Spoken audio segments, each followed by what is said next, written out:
You're listening to the Board Game Snobs podcast, a ridiculous podcast with ridiculous hosts that discuss ridiculous things. And any mention of board games is purely coincidental. And so, without further ado, and with a heavy dollop of shame and embarrassment on my part, I give you the Board Game Snobs.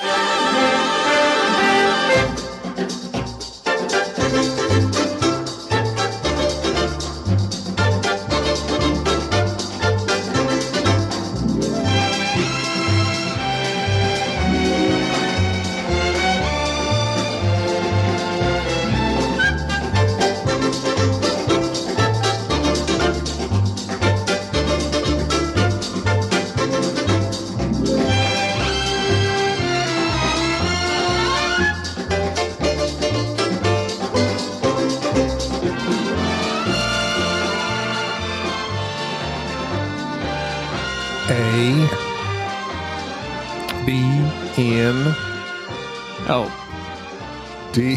Sorry, I didn't get it. I thought we weren't starting. G. You spelling it out? Oh. Look between the keyboards. Well, did you see that trend they're doing now? Where like on your keyboard, look between this letter, and it's supposed to be. You haven't seen that? What am I supposed to see? I don't know. It's like a letter that means something. It's stupid. Between the keyboard? No, between this letter and this letter on the keyboard, and there's another letter, like between J and what's the one? J and K. Yeah, look between J and K. What's between J and K? The letter between J and K. H-I-J-K. There is no letter between J and K. Okay, pick two letters and there's one in between them. Between J and L is K. Okay, that's what they'd say. Look between J and L.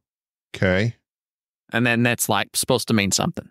This is a trend that this happens. It's foolishness. This is foolishness. It's foolishness. This is foolishness. I don't know why I'm bringing it up, because you start spelling things. That's the first thing that came to mind, because I was ranting about this. Just looking about new ways to, just thinking about new ways to start the podcast. Oh, we don't need to do that. But people love old format. They love the same. They love to tune in and hear the same thing. It's comforting. The same way This it's Board been Game done. Snobs.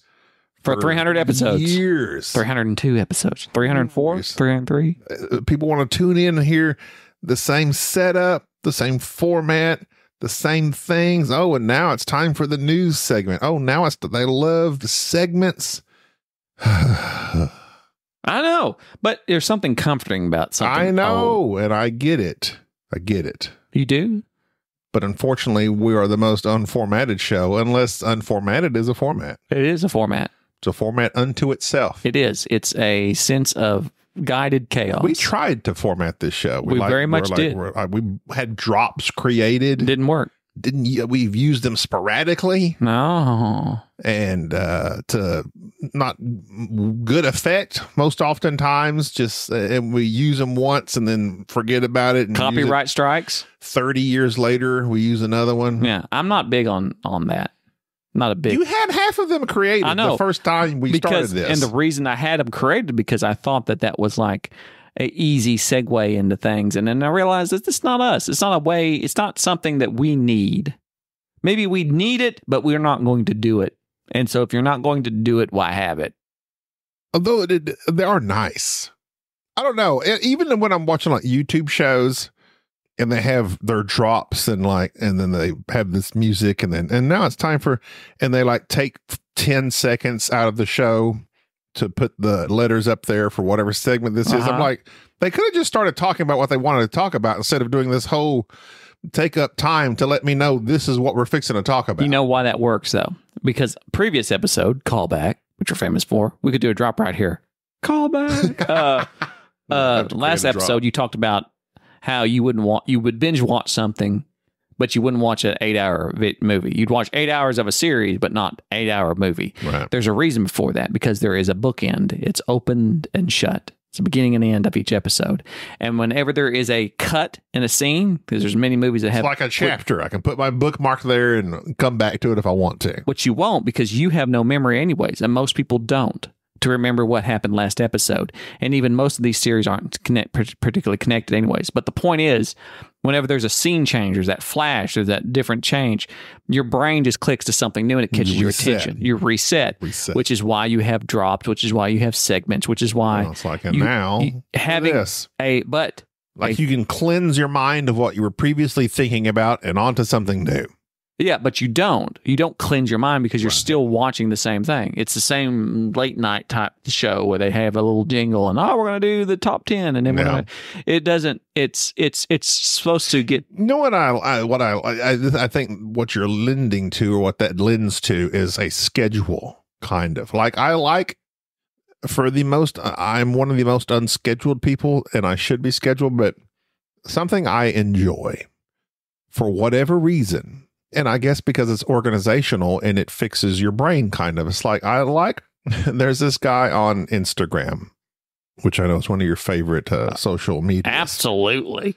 He's called Hub's Life. I have no idea what you're talking about. And he has become famous on Instagram for leading what he calls a normal life. He works a 9-to-5 job.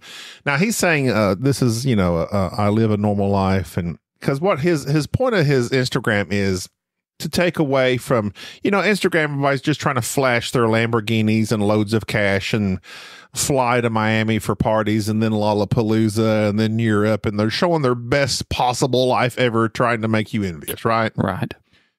And they're like, I'm living my dream, all this stuff. He's like, no. He said his literal hashtag is normalize the norm. He says, I work a 9-to-5. I have health insurance. I have PTO. My wife is pregnant. I'm happy. I'm happy in this space. And almost everyone else, it lives in that area.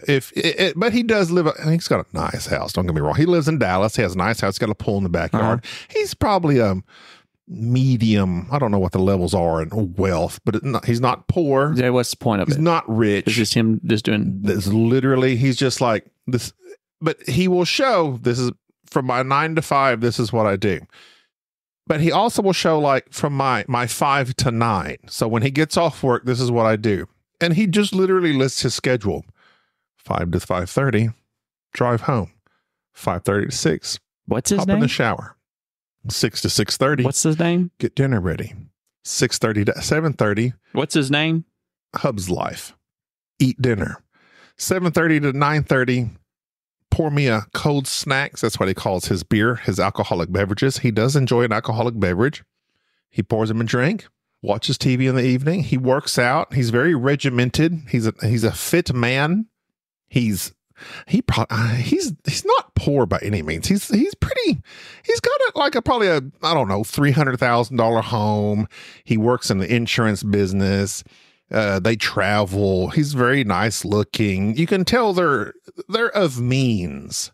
I think he probably went to college, got himself a decent job, but he's by no means rich. He's by no means poor. But what I like about it, and I like people that are scheduled, 7 to 7:30 this, 7:30 to 8 this, 8 to 5 I'm working, 5 o'clock this is, if you can stick to that, that's a good thing. And I think that's good for people. And I need that. But it's very hard to do. It's very hard to make yourself stick to a schedule regularly. Are you a scheduled person? I try to be. I would love to be, but I'm like most people. I think that it falls into the thing of I do the best when I am scheduled. Like I want to know exactly what's going on, where I'm going to be. But your point of this Hub's Life guy is what? The point of him is, well, for my original point was he often posts his schedule, his morning schedule. He wakes up at this time. He eats breakfast at this time. He goes to work out at this time. He takes a shower. He's very scheduled, very regimented. And that I like that in my brain for some reason. I like the idea of that. It soothes me. Okay. And I don't know why. Like, I like the idea of having the schedule. I think it makes you feel like you're accomplishing things as you go along, even though you're really just doing what you should do. And I've heard that before. That's why, like, you provide these mini tasks for yourself that aren't really tasks, but yeah, you can check them off. Like, you've accomplished this. I've done this. I've woke up. I've eaten breakfast. I've worked out. I've taken a shower. And like each one of those, when you accomplish that, it kind of makes you feel good. So you're providing yourself a positive pattern to motivate you to maintain a positive pattern. So why don't? Exactly. Why don't I do it? Why don't many people do it? But specifically, I'm talking about myself. I would like to provide that for myself. I could, because I have a very pretty regimented, I wake up at home, I work 8 to 5 from home. I could easily wake up at 6:30, go for a walk for 10 minutes, come home, eat breakfast, take a shower, get dressed, attend my job, and then after work, provide this. And then as you go along, I'm checking this off. I did this, I did that. And that provides a dopamine hit to my brain. And I feel good about accomplishing these things. And you feel good about what you've done for the day. Okay. I'll tell you why for 2 reasons. First off, I'll do the first thing. Do you know this Hubs Life guy? He has an Amazon page. Oh, he's constantly promoting stuff. So here's the thing. He's not real. But he hadn't done that until recently. No. Like Mr. Beast and all these people, they are owned and operated by a promotion agency. These people can buy and pay for followers, and so it inflates artificially because of bots. Regular standard people start watching it. It's all promotion. It's all marketing. This is not some guy like you who decided I'm going to get on Instagram and live my life and I'm going to suddenly become this person. It's Are you besmirching Hub's life? No, I'm saying it's bought and paid for. I think he started off legit and now he's had success, so he's able to promote stuff. I can guarantee you he was bought and paid for. You think so?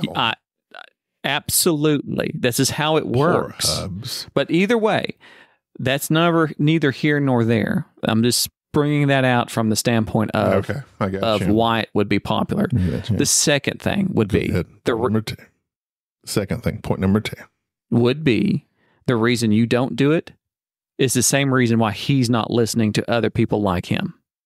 Do you think Hub's Life sits around and listens to other people who are living their day-to-day life? No, he doesn't. He's doing his thing. You're getting your dopamine kick because you're watching somebody else do it for you.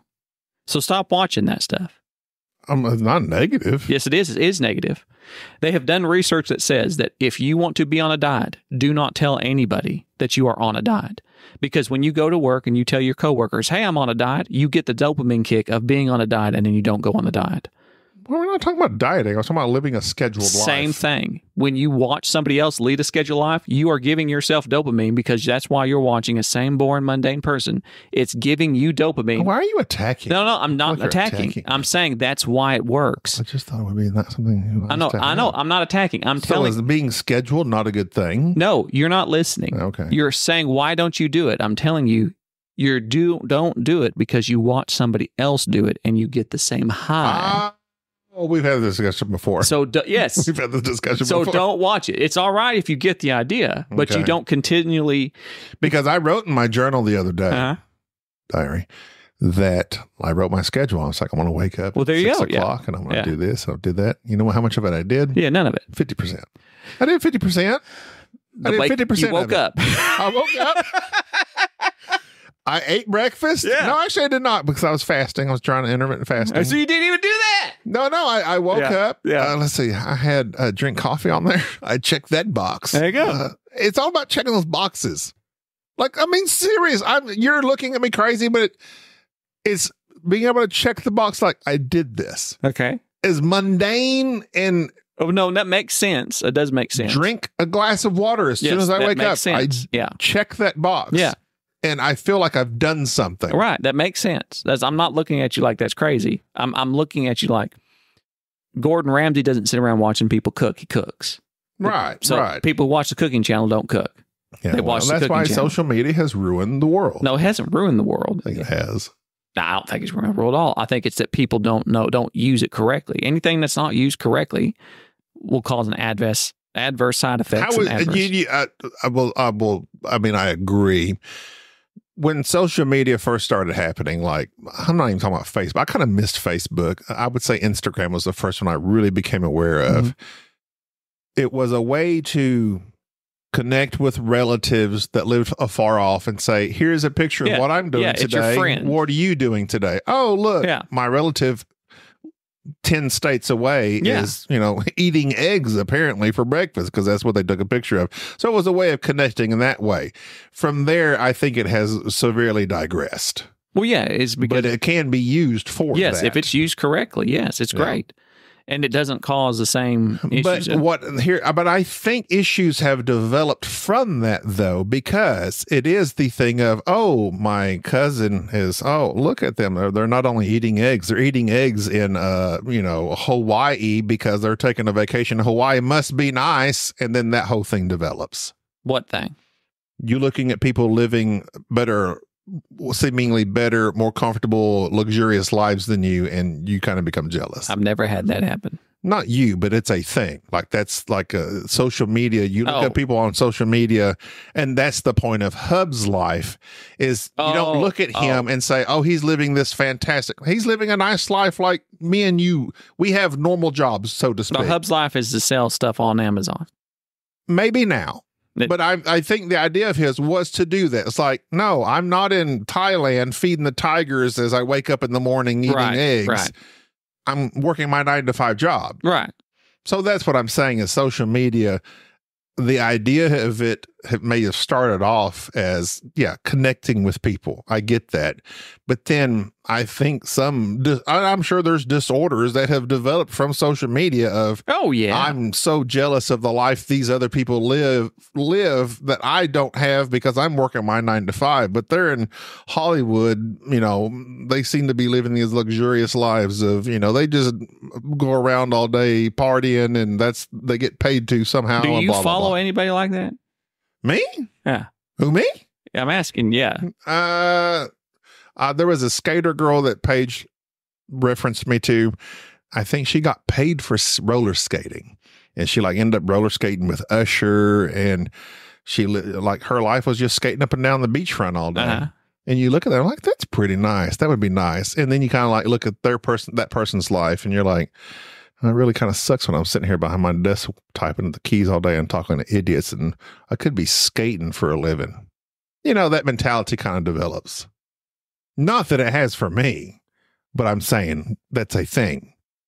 That's a thing, right? I know it's a thing. Okay. I just have, I think you're taking this very personally with me. I'm not talking about me specifically. No, I'm not taking it personally. Here's the thing. Not personally Here's for the thing. you. I know people say that's a thing. What? That is a thing that people get jealous and go all that. Oh, yeah. I don't think that, here's a hot take from me. I don't think that's a thing.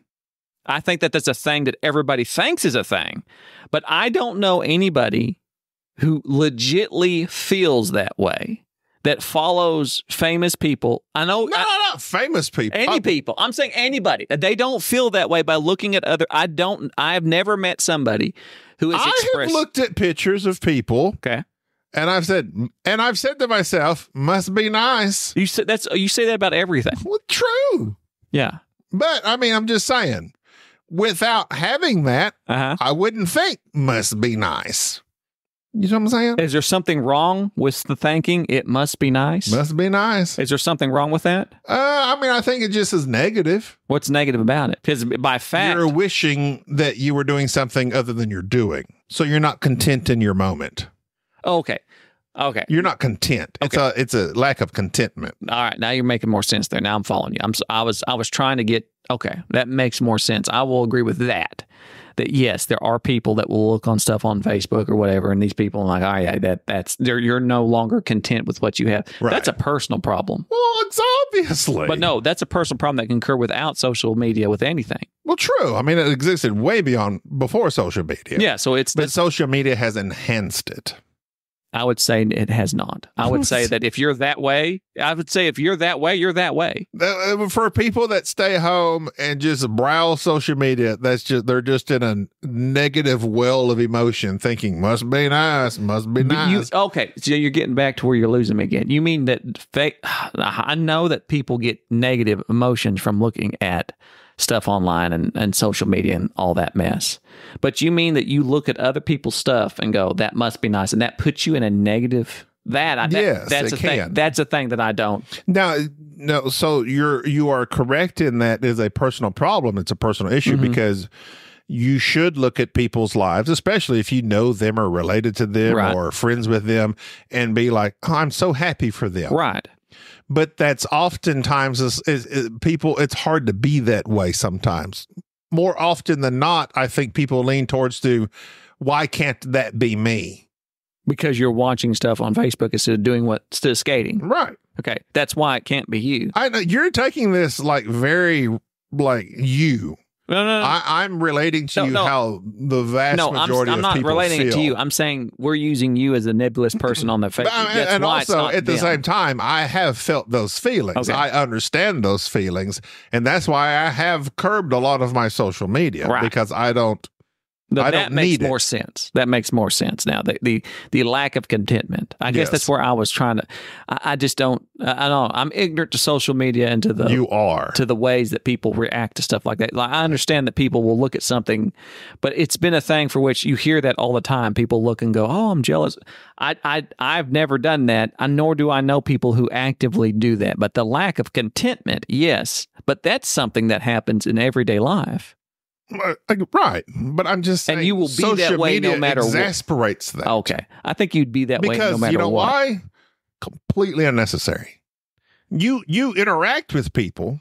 You should interact with people when you interact with people and they tell you about their lives. And if you truly care about them and they do something great, you should be happy for them.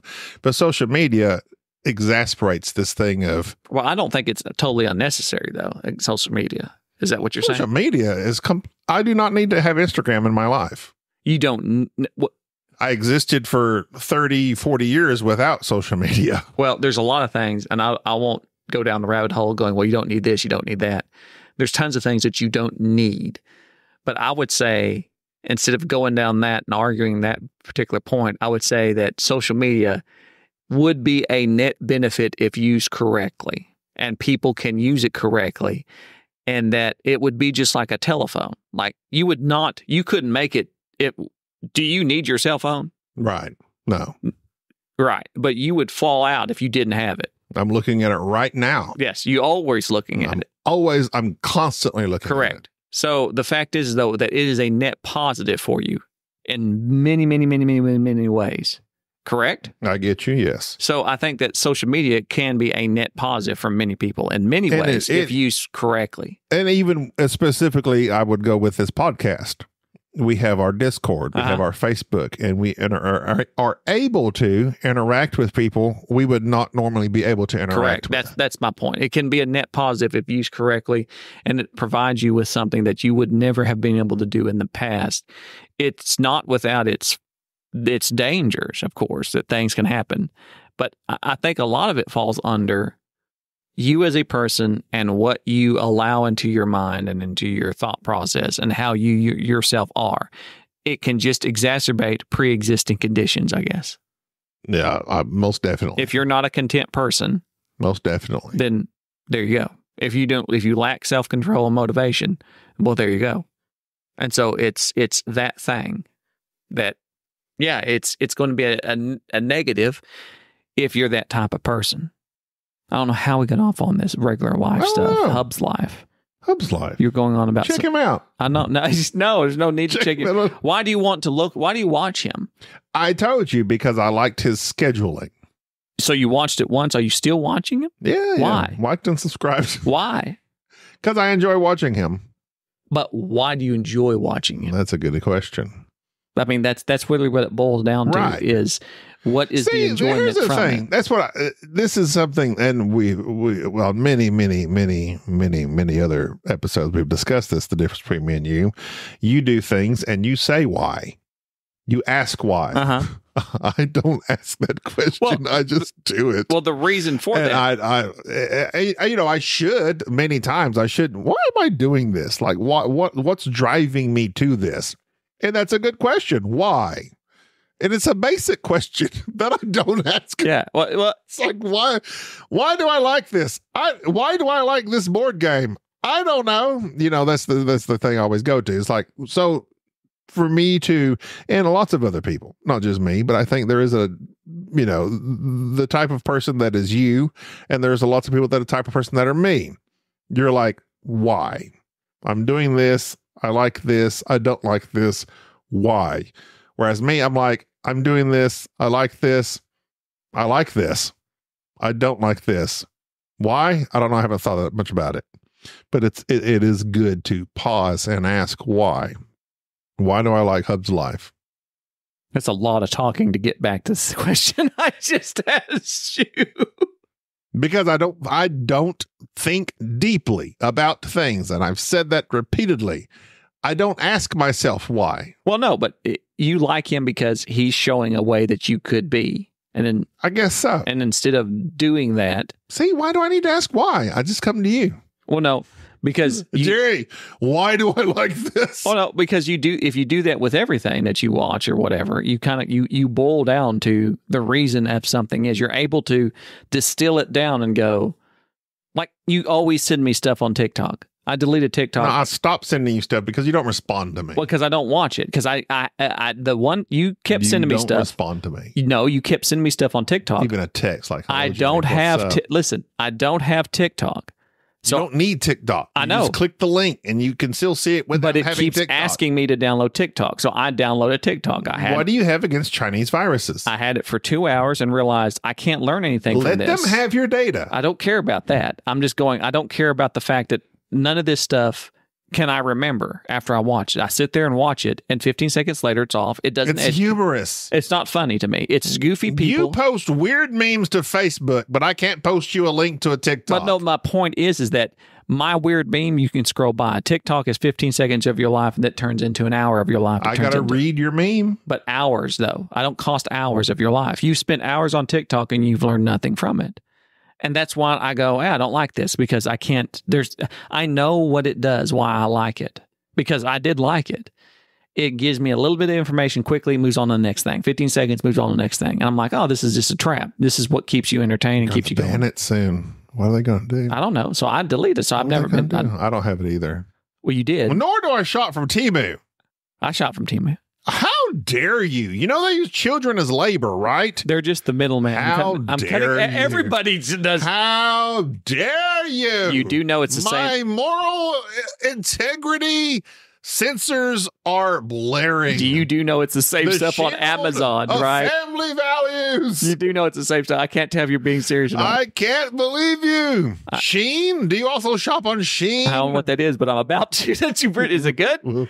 But no, it's that. And so once you realize this is not something that's beneficial, even though you like it, it's like, I'm not messing with it. There's no need for me. You've never listened to a YouTube channel or something, or been subscribed to something and go, this is not great. This is not beneficial. It's not that I don't like it. It's the same thing going on, people ranting and raving about the same thing or whatever. And it's just, I'm not enjoying it.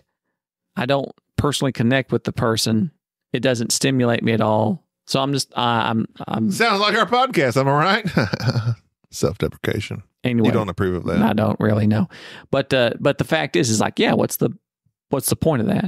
So it's the same thing with Instagram and Hub's Life or whatever it might be. You watch it because you want that to be you, but by watching it, it's preventing you from being you. It's there's nothing wrong with watching it briefly. Rock in a hard place. And it's not. It's fine to watch it a little bit and go, this is what I need to do. But at some point in time, you have to shut it off and go do whatever it is you need to do. There's nothing wrong with being inspired by stuff like that, though. That's one of the great benefits of social media. Did you know Benjamin Franklin created is there a difference between creating and inventing? Finish the thing. The first, this speaks to you. He created the first volunteer fire department in the United States. Yes, I knew that. Really? Yes, that's a thing that's taught. Really? Yes, it is. They teach it in the volunteer fire department school? No, they teach it in grade school when they teach about not the grade school I went civics to. And Benjamin Franklin. Everything's been canceled now. No, not Benjamin. Everything you were taught, you can't believe anymore. Franklin did a lot to help you others. You were taught this, so you don't have to worry about it. Including creating the first volunteer fire department in the United States. He believed that fire prevention methods needed improvement. Like, don't build all your houses out of wax. But imagine if they just, never mind, that's stupid. Built houses out of wax. We should stop building our houses out of wax. I think that's a bad idea. We should try straw. That is a thing that always irks me in every one of these old medieval shows is like one person breaks a lamp and 16,000 people die from a fire. Do you think they would have learned? You think that fire would be like a thing you'd all panic about because basically your whole town rests on one person. Like, you know how many house fires we go to in my little town of 5,000 people? Like every month, it's just somebody accidentally setting something on fire. If the town was all made of straw, we would have burnt down numerous times. I want to say a joke is something that has a straw man argument, but that doesn't hold up. Close enough. As a result, in 1736, the Union Fire Company was created and was even playfully known as Benjamin Franklin's Bucket Brigade. Yeah. I don't know what school you went to and that you remember that. No, I was never taught Benjamin Franklin created the first volunteer fire department. Oh, it's in history. They go over American history and you touch on each individual person's life. I'm sure there was a section on Benjamin Franklin that talked about how not once have I ever said what's the term I want to use? Lascivious? Lascivious, is that right? Uh-huh. He liked the ladies. That was not taught. Back in my day, these founding fathers were above reproach. How old do you think they were? Ben Franklin? No. I'm talking about the founding fathers when they founded everything. Oh, I mean, in my mind, I feel like they're 50 and 60. 23. Average age. Right. That's what I'm saying. Yeah. They come across because you think of that. Yeah. They were these mature old men. There's a bunch of bros. Everybody should have guns, and we should be able to say what we want. Sign it in. Thomas Jefferson, and his love of his ladies, that were all of them in slavery to him. All of them. This is a thing. It's crazy. That's American history. Don't get started on the Cowboys and Indians. Back in my day, I don't think you knew a lot about Cowboys. It was Cowboys and Indians. You weren't back. Custer was a hero when they taught me in my school. I love that guy. Oh no, we made a huge mistake. There's a great show about him. It's called Son of the Morning Star. I can't remember, but it's like a B actor that is plays Custer. You'd recognize immediately if you saw him, but it's old. But it tried to tell the story of, it would have a voiceover by a woman who was like Custer's wife, of like why what he's doing is good, and then it was like a voiceover from an Indian woman that was like why this is horrible, and it was trying to give both sides of it up to Little Bighorn to where he gets killed. And I don't think I've ever heard anybody else talk about that. But Son of the Morning Star, I remember watching that, and I was like when I was like younger, getting into history, my dad had that it's like 2 VHS tapes. It's like one of those, when the VHS shows were like a lot. Oh yeah. Like my dad had Shaka Zulu as like 4 VHS tapes or something like that. He had And I like that they would actually print intermission. Oh yeah, that was great. But like you put it in like Titanic. Oh yeah. Yeah, I had that box set. I'm trying to think of an intermission movie that I had. There's tons of them. Mom and Dad had. I think Gone with the Wind had an intermission. I know that Monty Python and Search for the Holy Grail had one, but it was it was funny intermission. It was meant to be like a cut out of one scene to other. But yeah, they would make these on the VHS tapes like, okay, this is part 1, and then you would have to eject the tape. Spartacus. No, Spartacus didn't have one. Spartacus, just the tape ended. You had to put in the Ben-Hur was 2 May have been two. Anyway, we're really giving Thank goodness our crowd is our age. Kids these days, they don't know. David, he's in there going, Dad, let's watch Spartacus.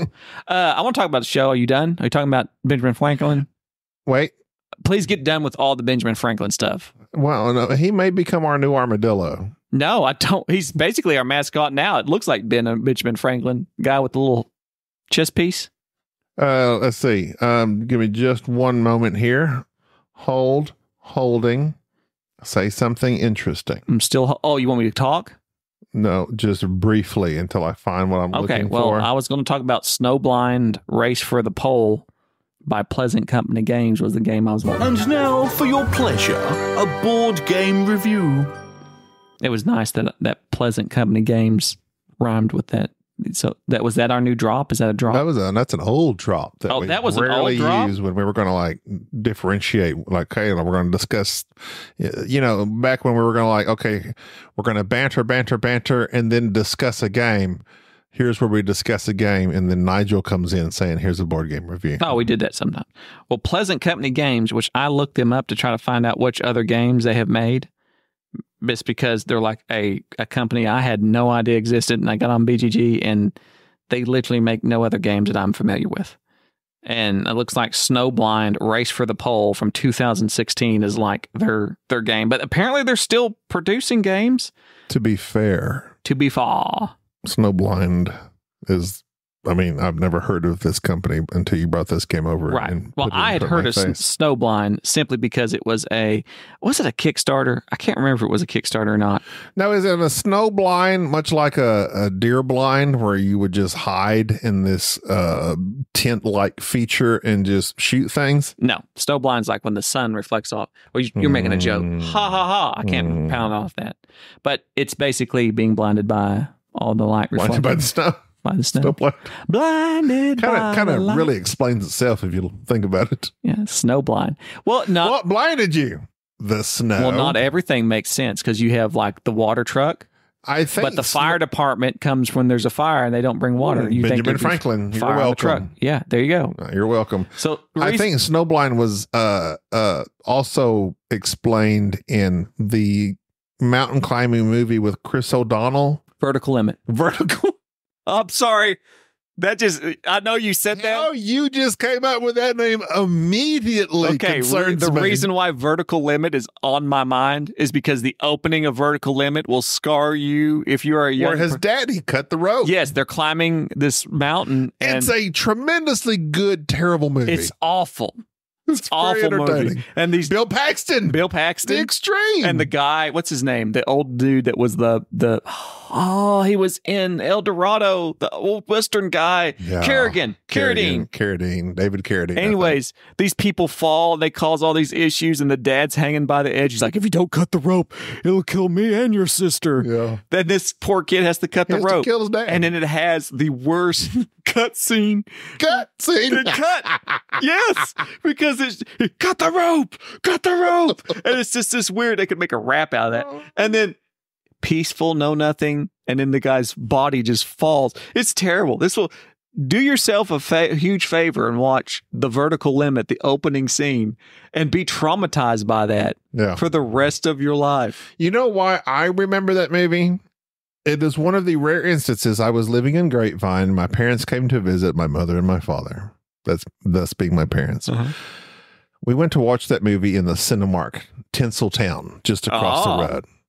It is the first movie I have ever had to walk out of the cinema and say, can you please turn it down?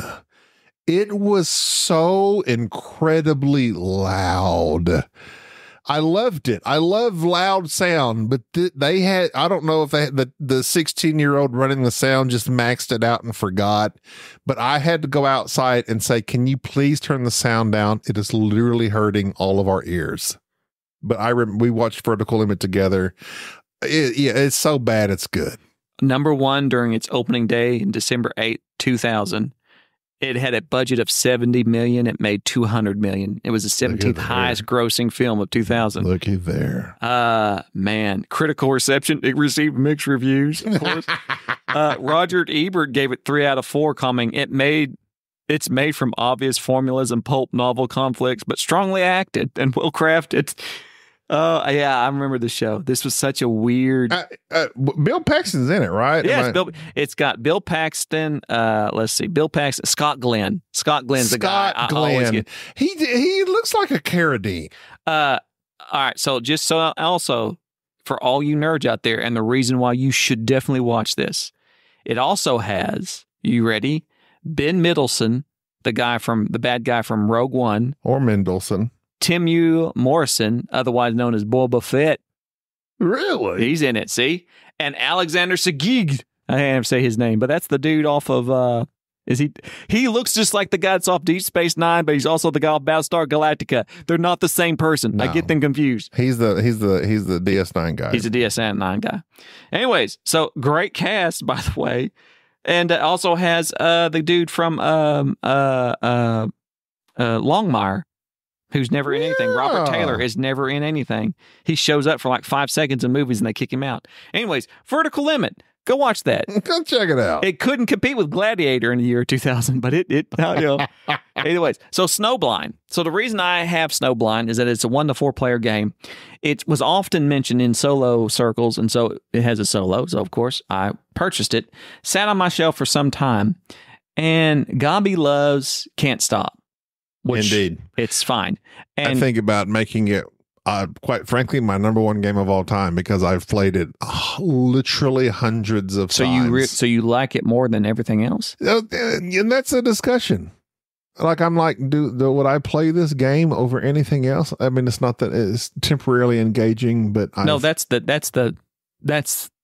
don't even get me started. But that's the measure. Just because you play something a lot doesn't mean it's your number one. Right. But I also love it.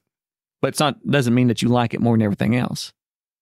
Unless it does, it may very well. You can be your number one. I mean, would that be? That would be. I would find that to be. Would you cast doubt upon me as a gamer? What kind of gamer are you? Yes, I would. Can't stop you, number one. Listen. Do you see me gritting my teeth right now? It's everything I can. This is going on my Jerry's been a good guy. This is that part of the episode. This is because I didn't lash out. We do have a drop for that. No, I don't need a drop for that. There's the drop. I didn't chew you out for that. Gaby also bought me a Limb, the space agency game with a bunch of cats. I played that with somebody. It's a good game. I think Mike Delicio talked about it, liked it. Yeah, We're going to play it. Gaby hasn't got to play it, but I want to play it with him and review it. Anyways, my point being is that games where you push your luck, roll dice, and so forth are things that Gaby loves.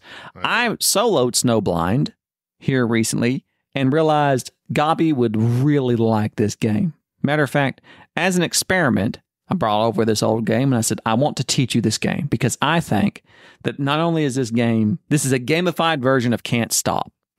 And the theme is it's the race to the South Pole.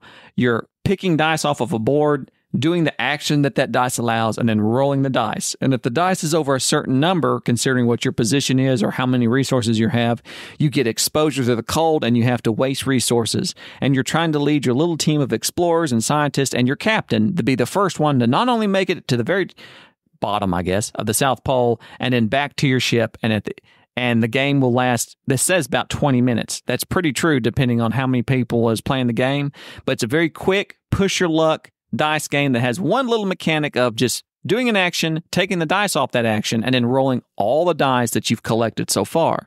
So every time you do another action, you have to keep rolling all the dice that you've selected. And that's kind of the whole point of the game, which is just moving resources, moving your people, trying to figure out how much exposure you can stand, push your luck, and sometimes your people die and you don't make it back in time or they get exhausted and so forth.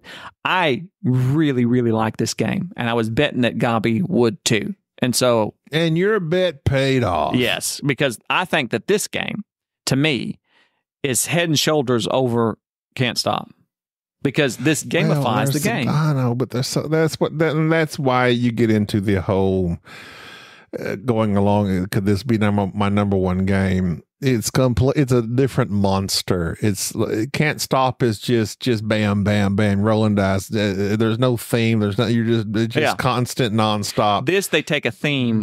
Add a game to it. You have to actually think about what you're doing and in this story game. Almost because we're like making fun of each other. This is the freezing of the captain and they get exhausted and they step out of the tent and freeze to death. It was very humorous. It was not much of a game as it is. I mean, literally, like you said, is Can't Stop with dice, but you got men that can freeze. There's just this theme pasted across it, but it works. Oh, it's great. And the artwork helps. The meeples are a little weird looking, but they're like men hunched over in these like super, I don't know what the heavy coats and stuff. It's like they're bracing themselves against the wind as they trudge against the wind.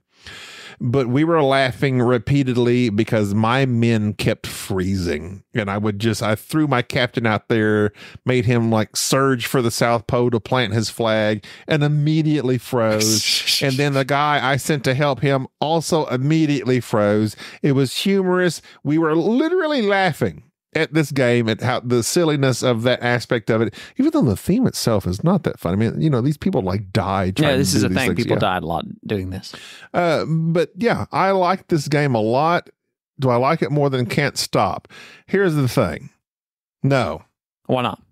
Can't Stop is so just pure, streamlined. You're rolling dice. These are your numbers. Do you want to keep going? I can comprehend that. I can digest it. I can digest it. Mm-hmm. And play another game. Bam, bam, bam. that's not that this game is worse. This game is a superior game, like you've said, to Right. Can't Stop. This game is a thematic Can't Stop. Would I play Snowblind or Can't Stop? I would probably play Can't Stop. Why? There you go with that darn question of why. Well, I have an idea, but I'm just making sure that it's long. And see, whenever you say that, it just makes me like question everything. Oh, and no. I'm like, Well, that's why? because I asked a question. That's why. That's why you're questioning. Your question's making me question things. Yeah, why? I would say because this game has. Okay, this is what I would say. This is what I'll say to your question about me questioning things about why. For this game, I have to like think about consequences. There you go. That's exactly what I was thinking. Is because this game.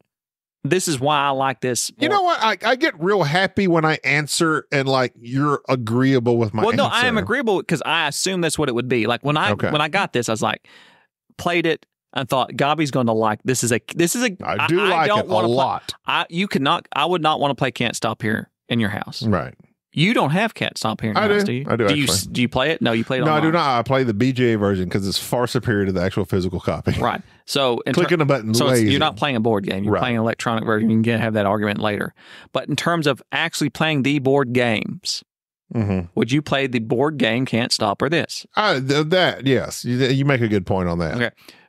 Why? Because this is something you can sink your teeth into. Okay. But so that's two things. One, you instantly reverted to, well, Can't Stop the digital version. Right. I'm not talking about when you're bored and sitting there and not talking to anybody. I'm talking about this game here. If we had, and me and you and Enrique, and we played Can't Stop is fine. Yeah, you throw dice, you do your thing. Yeah. It would not offer the same interaction, the same. No. It's this. You're right. The reason you like Can't Stop is because, one, not only the digital version, it's quick, it just boots up, and the screen in your face is giving you dopamine anyways because it's just a screen. But the actual physical game, let's just boil down to Can't Stop. Can't Stop, there is no thinking. It's just the only decision is yes or no. Do I push my luck and roll these dice, or do I stop? This game is the level of Can't Stop that I can stand, because not only is it that, it's what action are you going to take? Which character are you going to move? It's very limited. It's very simple in what your decisions are. The rulebook's very thin. But at the same time, I'm affecting you because you're taking dice. Now I can't use that dice. You've added it to your pool. So it is this thing of, do I take this dice? Do I keep going? Do I push my luck? Because it is a race. And not only is it a race that you're trying to be first, but you have to get there and get back. Yeah. And so this game is superior to Can't Stop in every single way because of the theme. I will say that Can't Stop, of course, is just the distilled down version of this main mechanic. That's why I said Snowblind is basically a gamified Can't Stop. Same thing with Milim. It is a gamified Can't Stop with a little bit more to it. And when we play it, I think eventually you're going to probably revert from from Can't Stop to Milim if it's on BGA, I believe, as well. Because it's the same thing. Roll dice, go decide when you're going to jump off, and it affects other people. There's an interaction. And so this idea of Can't Stop being your number one game, it's not. How many times have you played Can't Stop? No, physically. Oh, physically? I don't know. Here, Maybe, within the past month. Oh, none. Past 6 months. 5 times? Maybe? Okay. But on BGA, it's very simple. Oh, hundreds of times. I've played Wonderful World probably god-awful times and thousands of times. Yeah. But yet I wouldn't call it my number one game. Can't Stop in real life is actually tedious. Yeah. So that's my point, is that just because something online or whatever it is, there's tons of board games that the digitized version of it are better. But in terms of the actual game, the production, and what you get out of it, to me, Snowblind is like this is a hidden gem. I'm glad I brought it because I think it's something that, like, this is the gamer's version of Can't Stop. It's light, but yet there's still thought to it. My only argument, not an argument, is my only thing. I understand what you're saying because you're going towards this point at the top, but then you also have to return and go back to the ship. I understand what you're saying as far as it Can't Stop, but Can't Stop to me, you're rolling dice to advance. This one, when you roll the die, you're just trying to dodge damage. So it does kind of remind me, for lack of a better term, the Snowblind actually reminds me of the expedition. the card game. Because when you take the damage, you take either the bullets or the food. Right. You flip over a card or Well, there's something. no dice in it. Really. Yeah. But it does, it's that of you're trying to, God Lord, mitigate the damage with the die with food.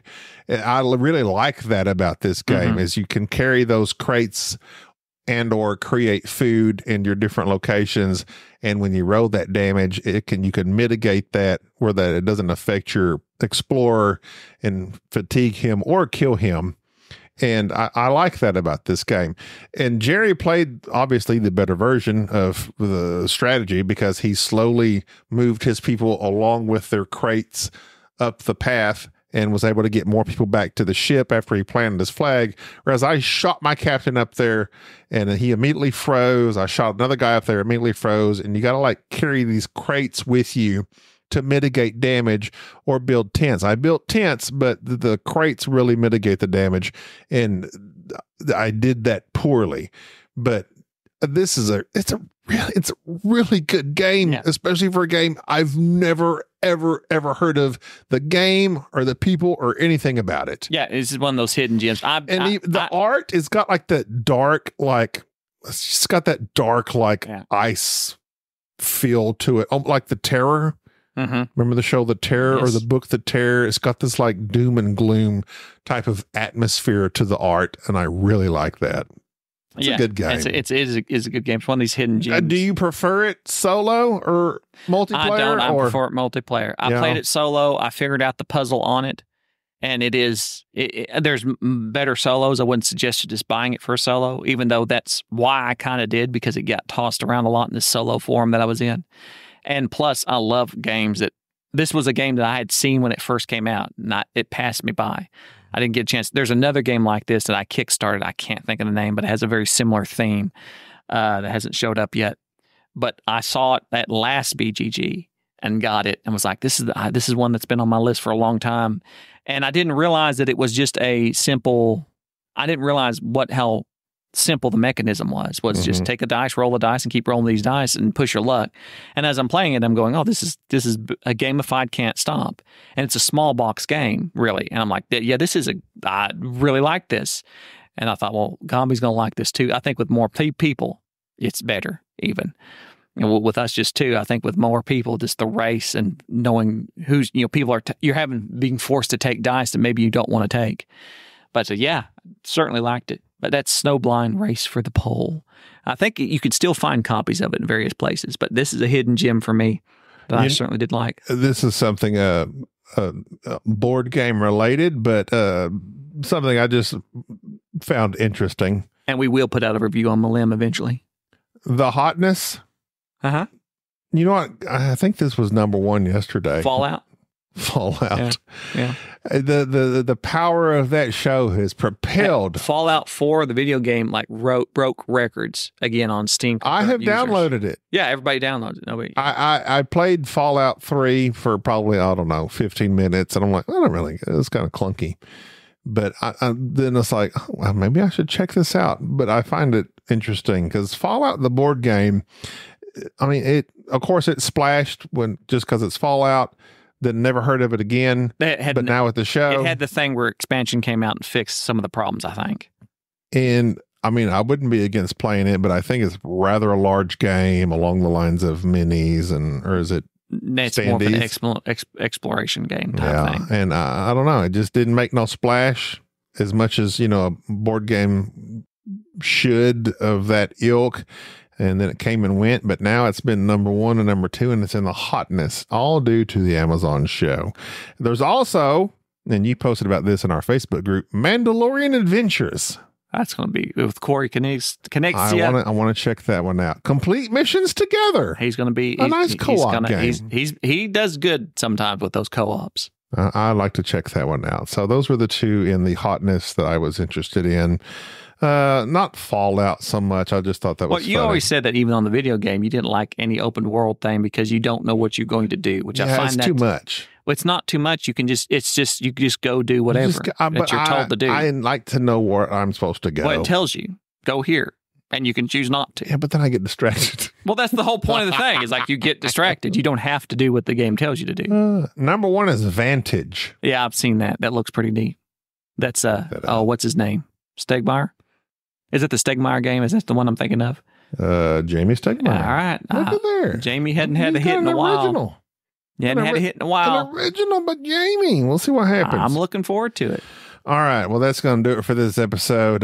This was episode number 2 of Jerry May or May Not Be Here. I'll be fine. He says he'll be fine. I wanted to bank some episodes in case I died. This will give you a good 2-week buffer to recover. Hopefully in this time I found a quality replacement. Just join Richard. You and Richard and Luke. Doesn't work. I don't know. Or Dan. Get Dan. I need someone that's going to berate me. Dan. That way I get know. Dan. Dan. I think he's the... Dan's He'll the call man. me an idiot. Gaby. He does it every time he comes on the show. He's going to say, Gaby. I'm like, I feel like home, Dan. What? It's as if Jerry never left. What is all this? Oh, I'm if just I die kidding. and they get up and it's just get to the pearly gates and it's the Gateway Network. And it's just Dan going, what are you doing here? Well, I hope you don't die because Jerry, I love you. I bet you And do. I hope you're okay. I'm sure I am. I hope you are. I know I I'm am. looking at you right now in the present. You're a healthy looking man. I am. You have a nice luscious beard. Yours still You have hasn't great grown hair. back. Well, I mean, It's only been 30 It'll minutes be since here. I praised you earlier on it. it'll be back someday. One these days. That Anyway. teaches you for trying to grow a goatee. Well, we'll see what happens. I'm going to grow a full beard. Next Don't time. do a goatee. I'm not going to trim it. I'm not going to trim it. Send us an email, boardgamesnobs@gmail.com. Express your opinions on goatees. They're pretty fashionable here in the South. They're not just fashionable. saying. No, just because they're here don't mean they're fashionable. I said in the South. Just because they're here don't mean they're In fashionable. Northeast Texas. No. I hope RIP. you've enjoyed. Our last couple episodes have been more classic BGS. I wouldn't say they're A little classic. bit. They're just the same as they always are. No. We veered kind of We haven't from. veered. Jerry, you have to acknowledge. I'm not Come on. acknowledging it. Why you got to be so meta? I like to be very meta. There's no need to be meta. Just sign off. You got one Classic. job. You know You what? spelled the beginning. Are you going to spell the ending? B-Y-E, B-Y-E. No, it's B-U-H, B-Y-E. Bye-bye. That's going to do it for this Then you episode. say bye-bye or do you say goodbye? BUH BYE. Bye-bye. It'd be funny if I don't. Thank you for tolerating this episode of the Board Game Snobs. Stay classy.